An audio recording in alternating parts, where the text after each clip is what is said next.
Our daf is Kuf Yud, but we'll begin here on Kuf Tes Hamid Beis with Rabbi Gamliel Omer. So that would be approximately 15 to 20 lines up from the bottom of the Amud. It's midway between Tosas Ma'od Tema and Tosas Shishim Giborim. Yesh, we have it? Yeah. So Rabbi Gamliel in our Mishnah says that if she was Mema'enes, what happens is two sisters who are Ktanos, two sisters, one is a Ktana and one is a Gedola, and they fall for Yibum. And Rabbi Gamliel advocates that we teach the Ktana to be Mema'enes, which would mean that her Ishus is completely uprooted, undermined Mei Ikaro, and now the other sister could fall for Yibum. If, on the other hand, according to Rabbi Gamliel, she does not implement Miyun, then Rabbi Gamliel says we wait until she becomes a Gedola, and then the other sister goes out of Zikas Yibum as an Erev of Achos Ishto without Yibum and without Chalitza. Boy minei Rabbi Losa Mirav. My time at Rabbi Gamliel. Two fundamentally different understandings of Rabbi Gamliel. How is it that when this Ketana becomes a Gedola, then the other Yevamot goes out even without Chalitza? One interpretation is Mishum Bekas Savar, because Rabbi Gamliel holds Kiddushay Ketana Misla Tolu. He was Makadisha when she was a Ketana, and the status of that Kiddushin is, so to speak, suspended up in the air. Only after she becomes a Gedola will we clarify what that Maisa Kiddushin was. And Rashi actually applies the principle of Lemafreya, that once she becomes a Gedola, then the Kiddushin Lemafreya that she received as a Ketana becomes Kiddushay Gedola. It's a mind-boggling concept. So that the Maisa Kiddushin itself as a Ketana is suspended in midair, undefined, only to be specified later on when she becomes a Gedola. And then Afkamina is going to be, if we take this first approach, we'll soon see the second approach, Afal Gavdalo Baal. There's no need for a new Maisa Kiddushin after she becomes a Gedola. The original Maisa Kiddushin now matures to become a full-fledged Maisa Kiddushin with an Ishus Doraisa. O Dilma, the second interpretation of Rabbi Gamliel is that Enochinami, the Kiddushin that he married her as a Ketana, that cannot mature and become Kiddushay Gedola, but rather he has to be Baal. When she becomes a Gedola, he has to have a new Maisa Kiddushin. And Mishum de Kosara, Makadish Achos Yevama, Nifter Yevama V'holchala. Again, a mind-boggling concept. That if a man has a Yevama, and then he goes ahead and he marries her sister, right? Let's call it Rachel and Leah. So Rachel falls for Yibum, and the Yavam now marries Leah, a sister. According to Rabbi Gamliel, in the second interpretation, immediately, as a result of the marriage between the Yavam and Leah, Rachel now goes out of Yibum completely, even though at the moment she fell for Yibum, there was a full-fledged Zika. You can actually actively create or nullify the Zika by marrying the woman's sister. But that's only Ibal. Ibal in, Ilo Baal lo. I mean, according to the second interpretation from Gamliel, we need that the Yavam have a beer relationship with this Ketana after she becomes a Gedola. And that Kiddushin will now patter up the Yavama because of Achos Ishto. So this was the question that Rabbi Lazar posed to Rav, and Rav gave the following answer. Amaleh, Hainu Taimid Gamliel. We're going to accept the second interpretation of Gamliel. We need a Be'ila after she becomes a Gedola. And the Kedushin do not mature on their own. It's only when she gets older, now he has to go again and be Baal her, and then he could create a new Kedushin. Mishum de Kasavar Gamliel holds a Makadish Achos Yevam and Iftar Yevam V'Holchala. That if a man marries the sister of his Yevama, even though at the time of the Nefila for Yibam there was a Zika, that Zika just dissipates into thin air as a result of the marriage to his sister. But only Baal. By lo bolo. And now Rav Sheshes comes along and he debates Rav against or rejects Rav, and he goes back to the first side, the first understanding that was presented by Rabbi Lazar in Rabbi Gamliel, namely that the Kedushin as a Ketana will now mature after she becomes a Gedola and automatically become Ishas Doraisa without a Bia. Omer Rav Sheshes Amina Kinayim B'Shachiv Rab. This Talmudic phrase that you want to say about something that what he said, he never really said it. He was half asleep. That's when he said this thing. And why do I say that he must have been half asleep when he said it? Because it's against the Brisa. The Sanya, we went to the Brisa. Amakadishes Hakatana. Kiddusha Tluyim. The Kiddushin is up in the air. And with Gadlus, when she becomes a Gedola, that Kedushin now becomes automatically a full-fledged Ishus Doraisa.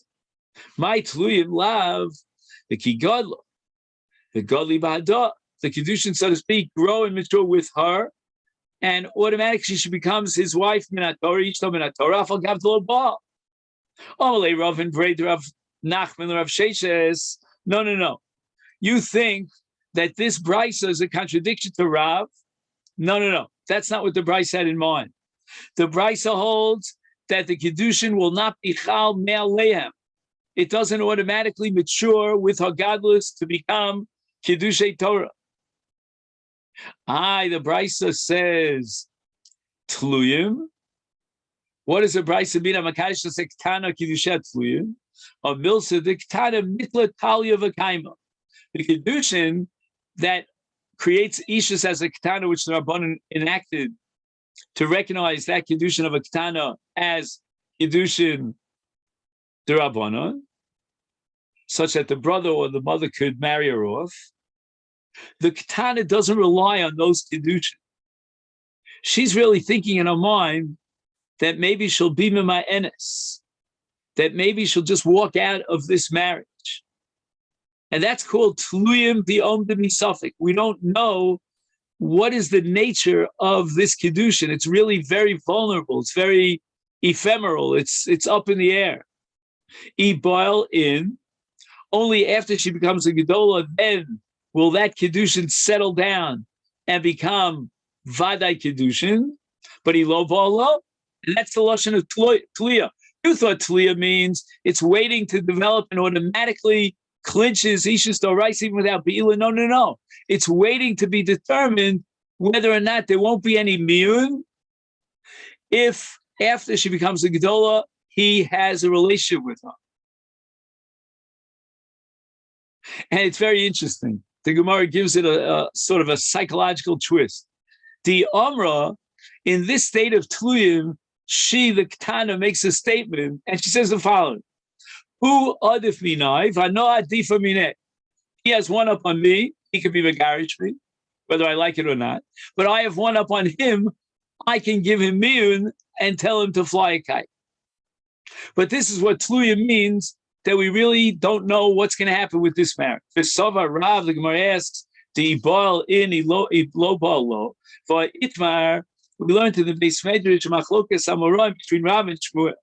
Ketana shalom miyano. A Ketana who was married off by her brother or her mother, and she did not do miyun vigdila, and she became a gedola v'yom dominises. She got married to someone else, and the question now between Rav and Shmuel, does she need to get from this other husband who sort of grabbed her? And Rav Amar Eina Tzricha get me sheni. Why? because with her godless, her ishus, her nesuin as a katana now matures automatically to become full-fledged ishus doraisa, and she's an ishus ish. So when this guy marries her, his marriage is not valid. Ushmuel amar tzricha get misheni. And Shmuel says no. The second guy lucked out, and his kedushin is valid. And now we start the daf for today, Kuf Yud. My love, the low ball. The Gemara thinks in the Havamina now that after she became a Gdola, the Baal did not come and have a Be'ilah with her.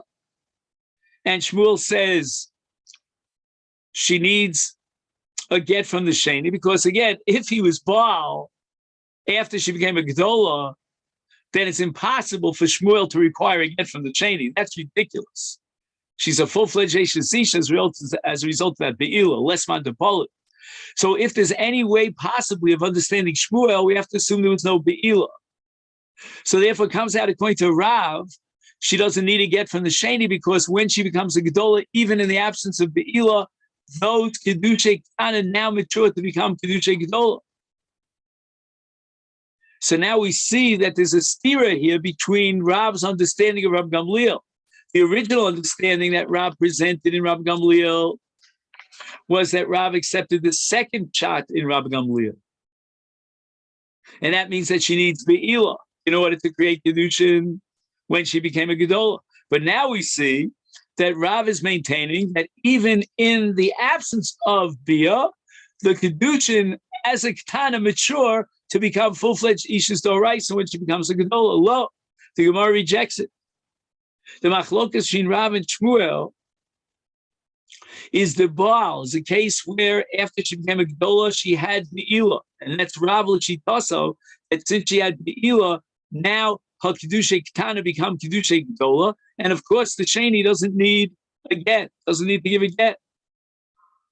So the Gemara says, the Baal, my time of the Shmuel. Shmuel is out in the cold. He makes no sense. After she became a Gedola, he was Baal, and now you're going to tell me that the Sheni needs a get? He was Makadesh Shadeshisish. Kasavar Shmuel, Kol HaBoel, Aldas Kedushin Rishonu Boel. I'm going to try to explain this the best as I can, and if you have a better shot, please share it with me. I think what we're saying is that when a man is living in some sort of a marriage relationship, that Be'ilah continues to be the Be'ilah of that relationship. It's the same old framework. We don't assume that he's creating a brand new Kedushin. He's been living with her as husband and wife, and he continues on that vein. So he doesn't have kavanah to be Makadisha with this Be'ilah when she becomes a Gedol. But Rav, on the other hand, holds that once she becomes a Gedola, he's not interested anymore in having a relationship with a Ishus D'Rabbanan, and he wants to generate an Ishus D'Oraisa. Therefore, his Be'ilah is for the sake and the purpose and the intention of creating Ishus. So again, the Machlokas between Rav and Shmuel is in a case where he doesn't tell us, he doesn't explicate exactly what his intention is in this Bia. In fact, the Gemara of Hapli B'Chana Zimna, this is an old Machlokas. Whether or not a man is Boel al Das Kedushin Rishonim is Machlokas Rav and Shmuel in the case of Tanai, as we'll soon see, and there was no need for the Machlokas to be reiterated a second time. It's totally superfluous. The Itmar, we learned Kidesh ala Tanai, a man marries a woman on a Tanai, for example, She'ein loch mumin, or She'ein loch nidarim. And then Konsistam, he brings her into the chuppah without reiterating the Tanai. Rav Amar Tzricha, hey men who get. What happens is that even if the Tanai never came to fruition, in other words, she didn't live up to the Tanai, doesn't matter. He was Mavatal the Tanai by virtue of Chuppah Stam. In other words, Chuppah means intimacy in this context. When he had intimacy with her, certainly he doesn't want to expose himself to a bias nus, and maybe the Tanai would not be fulfilled. So therefore he gets rid of the Tanai. He completely voids the Tanai. Shmuel Amar Eina Tzricha Men again. If the Tanai was not fulfilled, He married her only al das that she wouldn't have any movement. She wouldn't have any nedarim. Rav Amar tzrichem any get kevan din nizba. Once he marries her, and he doesn't reiterate the Tanai, is achule achle l'tanai. He was completely mochel. He revoked the Tanai, and he had in mind a kedushin that's brand new, without any strings attached, and therefore she needs a get.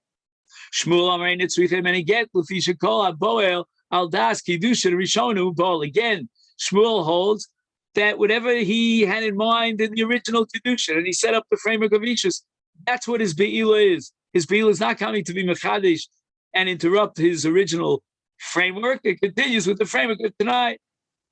So Gemara says, Tricha, we need the double machlokas. It's not superfluous. And here you have an entire section that's in parentheses. So I think we could skip that because it's more or less a repetition of what we're going to see in our text. The Gemara says the following: if we only had the machlokus with regard to a ketana, shegod lovinises, then b'hakam Rav, that's what Rav says, that his be'ila is l'shem kedusha. Mishum deleket tana. He didn't set up a tanai. In the case where he set up a tanai, ema modelei l'shmuel. Maybe Rav would agree, since he explicated a tanai, he only wants his marriage al dasa tanai. So we need a kamashmal, and that Rav holds that he was mochel. He was mochel the tanai. V'i itmabahi, and if we only had the machlok shin Rav and Shmuel in the case of makadish ish al manas she'en lo aleh nedarim ein aleh mumin ein lo mumin, I would have said dafka by he kamar Shmuel. That's what Shmuel says, that since he set up a tanai, it means he clearly indicates he doesn't want a woman with movement. Give it a break. He doesn't want a woman that's carrying the baggage of nedarim. And therefore, says Shmuel, he really means to take the ball and run with it, take the tanai and run with it, continue with the tanai. In the case of a ketana who became a gedola, I think Bodolei Rav, perhaps since he had a be'ila with her, Rav is right, and maybe Shmuel would concede that Rav is correct, and therefore the be'ila is meant to create a brand new kedushin, to terminate the Ishus Rabbanon and replace it with Ishus Doraisa Tzricha. Therefore we need both machlokas. Gemara says, Umi avara, he boil in, he low boil low. This is the second time that the Gemara is trying to create a contradiction in the statements of Rav. We've been assuming that according to Rav, he needs another be'ila to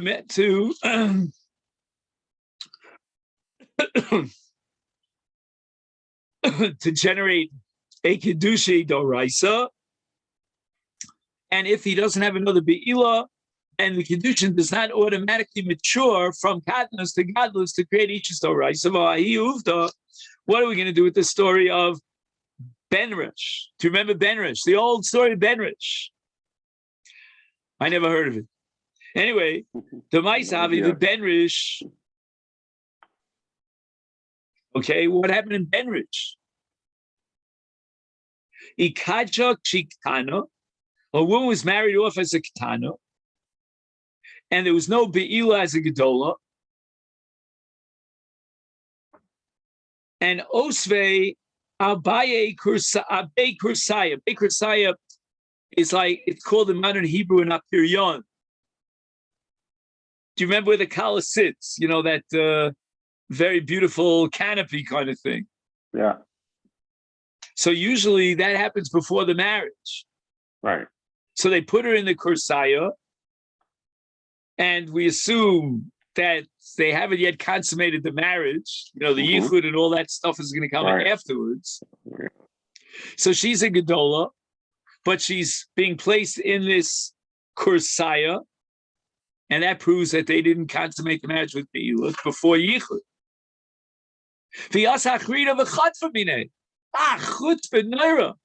I think we should tar and feather him. Somebody grabs her out of this apiryon, and he marries her. And this is a story that happened in a case of Kedusha Ketana before Be'ila. She became a Gedola, but there was no Be'ila yet. For Abruna Rav Chananel Talmidei, the Rav Havasam, Rav's outstanding disciples were there, his students. For Lo Tzruchu Git Libasa. They didn't require a get from this other guy who chapped it. It means that even in the absence of Be'ila, the Ishus of a Ketana matures to be the Ishus of a Gedola. She's a full-fledged Ish. And if he grabs her, he cannot effectuate Kedusha. There's no need for a get. So this is exactly the opposite. This is antithetical to what we presented as the sheet of Rav, that she needs to have a Be'ila in order to generate an Ishus Doraisa or a Papa. Benerish. They had a very strange custom in Benerish. This is the old famous Benerish. I don't know where it is. Probably somewhere in Quebec, I suppose. I don't know. Is Minsav Nasibi V'Hadar Mosfi Habe Kursaya. First they do the Yichud and the Bia, and then they place her in this Apiryan. I guess it's a kind of a Simchas Kala, that after the marriage has been fully consummated, now we're going to dance in front of the Kala, and she's up there, with all the flowers and the photography and everyone's giving up brachas, and she's giving brachas, and all that happens after the Yichud, if you know what I mean. So therefore, since according to Rav, with that Be'ila, she now is upgraded to Kedusha Doraisa, therefore you don't need a get from this guy who grabs her out of the Apiryan. It was after the Bia. Now we have another answer. Rav Ashi Omar, according to the strict letter of the law, we should require a get from the Sheni, because the Kedusha Rishon is not Doraisa, and there hasn't been a Be'ila yet, the way we understood it originally. But who asa shelo kahoged lefichach asu bo shelo kahinu Rabbana l'kedusha ein achinami. On a Doraisa level, this man who grabs her could be Makadisha, because she's only married to Rabbana, and he's creating Kedusha Torah. She's a Gedola now. But the Rabbana will mafkia as Kedusha. Amalei Ravina Ravashi Teinak the Kodesh Bekaspa. If the Kedusha was Kesef, then there's halacha of what? Of Hefker, Bezdin, Hefker. So they were mafkia his Mamon, and Memela, they revoked his Kedushin. Right? This is the closest you'll get in Judaism to what's called an annulment. Yeah, Kaddish would be a mai, but what are you going to tell me if it's Makadish to Bia? So what are the Rabbanan going to do with Bia? I mean, it was a Bias Ishus, and it's, Hefker Bezna Hefker is not going to help you one iota. Gemara answers, Shavyu Rabbanan Bilasa Bilas. I never quite understood this Gemara. I've seen it many times. Somehow the Rabbanan have the ability to make the Bia into a Bias Nus. How can they do that? I don't know. More likely, again, it's a little bit more technical and anticlimactic, but what the Gemara really means is that the Rabbanan revoked the Kedusha because at the time of the marriage he said, Kedas Moshe Yisrael. And he made it tonight that this marriage is only valid if the Rabbanan is satisfied with it. Once the Rabbanan expressed that dissatisfaction, because he grabbed a woman out of the period, we're not going to allow him to get away with that. Then Memela his be'ilas of bi'lasnus.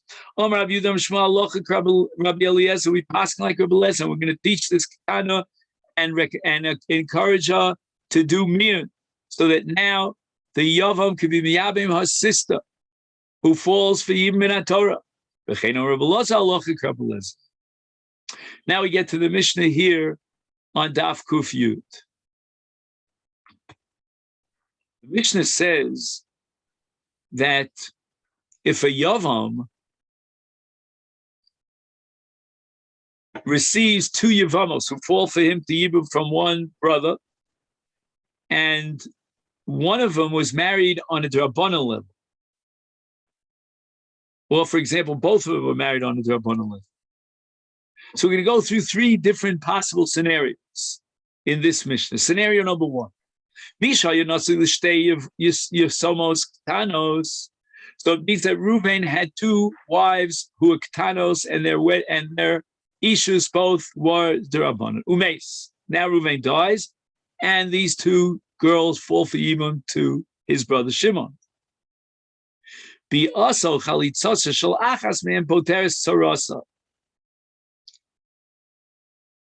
we're not talking about sisters here. We're talking about two Nachrios, and the Bia of Yibum even though she's still a Ketana, will patter up the other one from Yibum, the Tzara from Yibum, and from Zikas Yibum.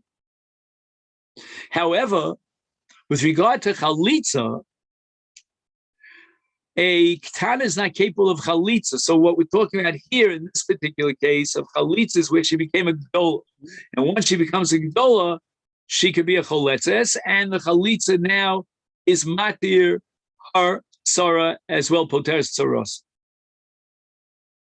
V'chein b'shtei chershos. The same halacha exactly applies to two chershos. As we've said on many occasions, a cheresh is a deaf mute, and the ishus is ishus d'Rabbanan. Anyway, he was married to two chereshos.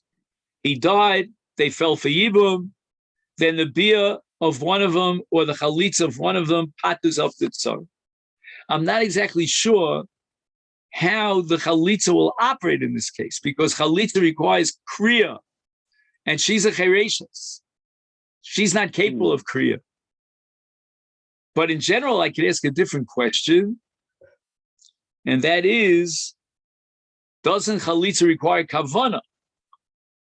And if that be the case, how is a ketana or a chereshes capable of kavana? So that has to be taken under advisement.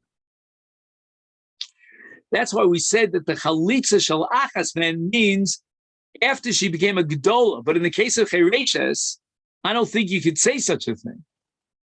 What do you mean after she became a gedola? She's a chereshes.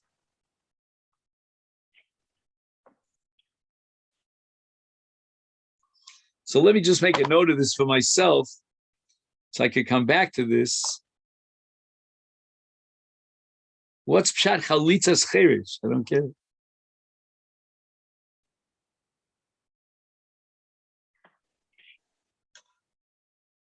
All right, weiter. Now we have another case where two women were married midrabanan, but one was a ketana, the other was a chereshes. A man was married to two women, a ketana and a chereshes, ein bias achas men poter sorasa. And this is a complicated Gemara about what we say, ein on a yodin b'mi noach lo yoseh. We're not sure exactly which one of these marriages he was really most interested in.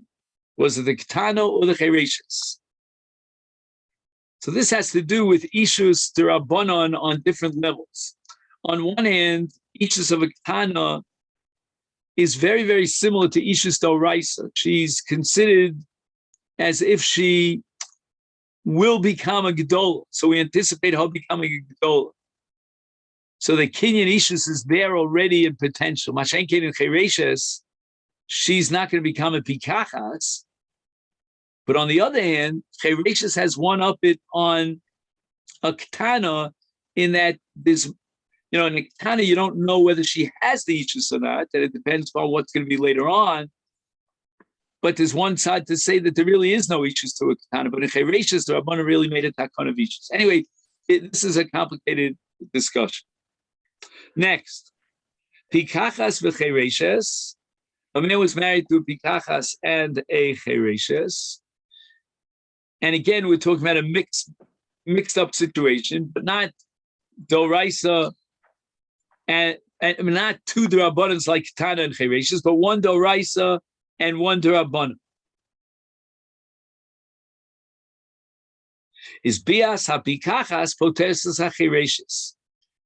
The primary ishus, and therefore zika, is to the pikachas. That's doraisa, and the yibum of the pikachas will patter up the chereshes. And for that matter, the chalitza will do the same.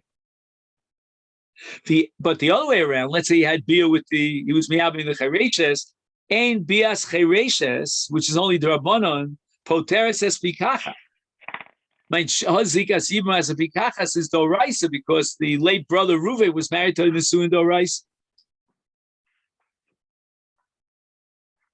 Next, gedola uktana. Now we have another combination. He's married to a gedola doraisa and a ketana drabana. And the same reasoning will apply as we saw in Pikachas and Chireshis. Bias Gedola Poteres Esaktana. The Ein Bias Aktana Poteres Hagedola. Because the Bias Ketana is only Darbanan, it cannot remove the Zika Doraisa to a Gedola.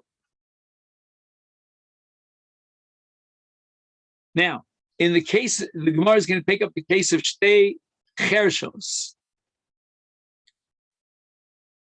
So 2 Chershos fell for Yibum from one single Yavam, and that's the same din as 2 Ketanos that fell from one single Yavam, and Bias Achas Mem O Chalitzasa Poter Saros. Fact the Gemara, what are you talking about? A Chereshes? And you're talking about a Chalitza on a Chereshes? There are 2 Chershos. So whichever one he chooses to give Chalitza to, she's a Chereshes by definition. Bas Chalitzi Vatnan Cheresh Shenechlatz V'Chereshes Shecholza. In other words, whether or not he's the Cheresh or she's the Chereshes, it doesn't matter. I'm going to skip for a minute. Chalitza Psula. This is not a valid Chalitza. Why? Because we need Kriya. And a Cheresh or a Chereshes is not capable of Kriya. And also there's Choletzis Minakot. Rav Gino Rav. When the Mishnah says that the din of a man who's married to 2 Chereshos is equal to the din of 2 Ketanos, Abiyah. We're not referring to Chalitza at all. We're only referring to Bias Yibum, and the Bias Yibum patters up the Tzara. So it means the following. If there are 2 Ketanos, you could imagine Chalitza. And we have to understand why, but there is Chalitza.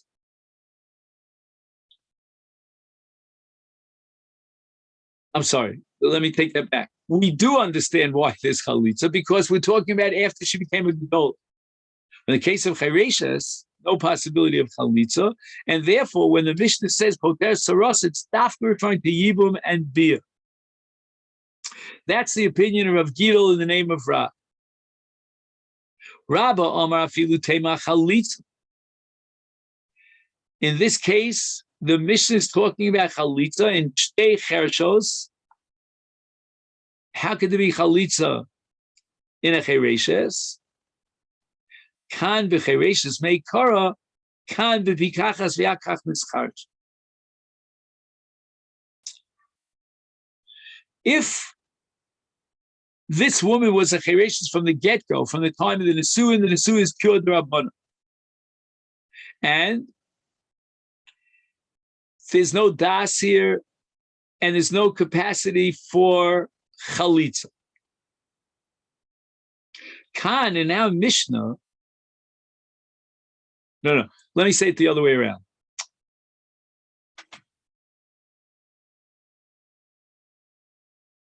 In the case of our Mishnah, where there's a possibility of Chalitza for Chereshes, that's a Chereshes to make Kara.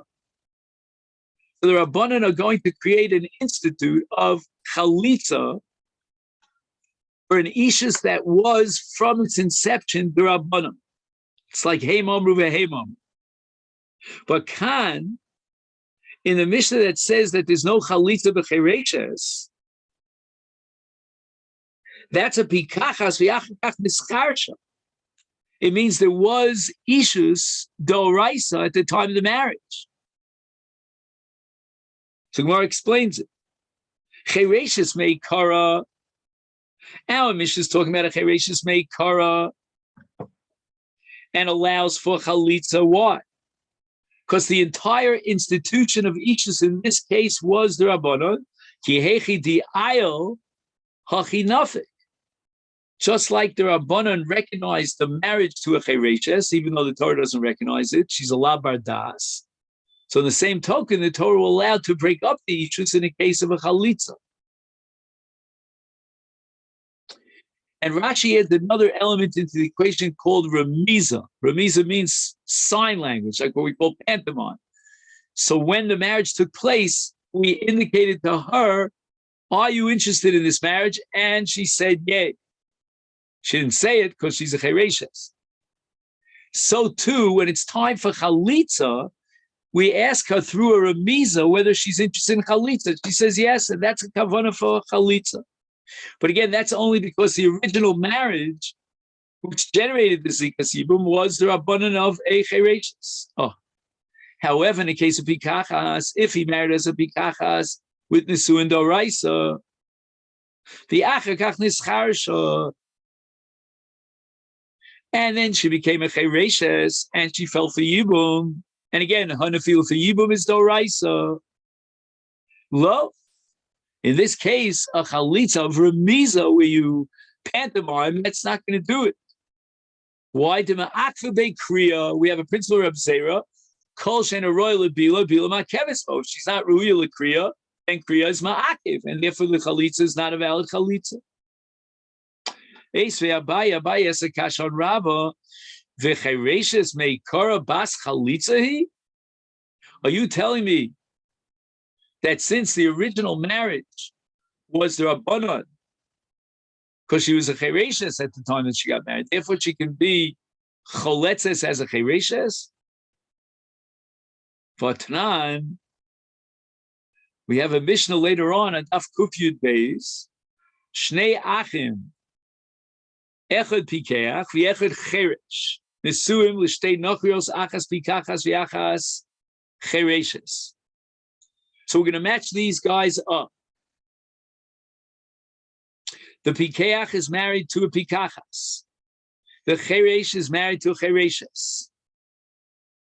And the Mishnah has a whole variety of different scenarios. Let's take the following scenario. Meis cheresh bala chereshes. So the chereshes now falls for yibum midrabanan to the pikeach. There's no possibility of kriya because she is a chereshes. So therefore, there's no possibility of chalitza. So ma yasa pikeach bal pikachas. If he can't give her chalitza, how is he going to allow her to marry someone else? And the answer is he's going to have to marry her himself, and then he can divorce her. Kones v'imrotza lahotzi yotzi. And it's very interesting. How could he divorce her? She's what we call a meshalcha v'chozera. She doesn't know what the get is all about. But again, we're going to teach her with remiza. Imrotza lahotzi yotzi. And now she can't get married to anyone else. So he'll be miyabim her. And there's no option of chalitza. And afterwards, he's going to divorce her if he so chooses. And she can marry anybody else. Now we have the opposite scenario. Meis pikeach bala pikachas. So now we have a real zika doraisa. And now the pikachas is falling for yibum to a cheresh. He's not capable of kriya. Ma yasa cheresh bala chereshes. How could he be mater her? And again, without chalitza, she can't get married to anyone for the rest of her life. Kones, it's only one option. He could marry her, but there's no option of a get because a cheresh cannot give a valid get. He's a la bardas. She will be stuck with this marriage for the rest of her life. Call it a halachic tragedy. There's no solution to this case. Kones v'eno motzi liol. What? Isn't that a bit funny? He's a love bardas when it comes to giving a get, but when it comes to the actual marriage, that's okay for yibum. Don't you have to have kavana? Or not necessarily. I mean, chalitza, you have to have kavana. I know, right? Again, we're mixing. I think we're mixing doraisas and rabbanan here. Why? Because again, the rabbanan could allow him to marry on a rabbanan level, but this case is a case of a zika doraisa. Because who is the Yevamot, and from what marriage did she fall? She fell from a marriage of a pikeach to a pikachat. So you're talking about a doraisa. The rabbanan can't mess around with a doraisa.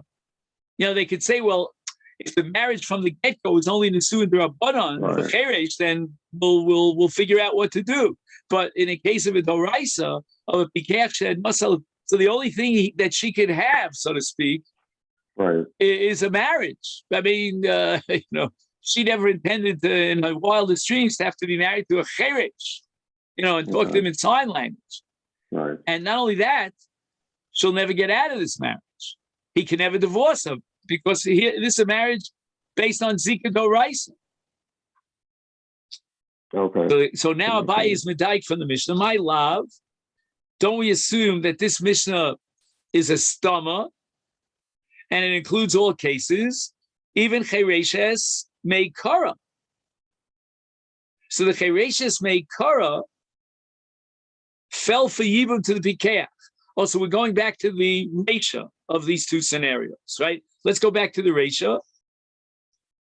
Who died first? Meis cheresh bala chereshes. So the chereshes now falls for Yibum to the Pikeach.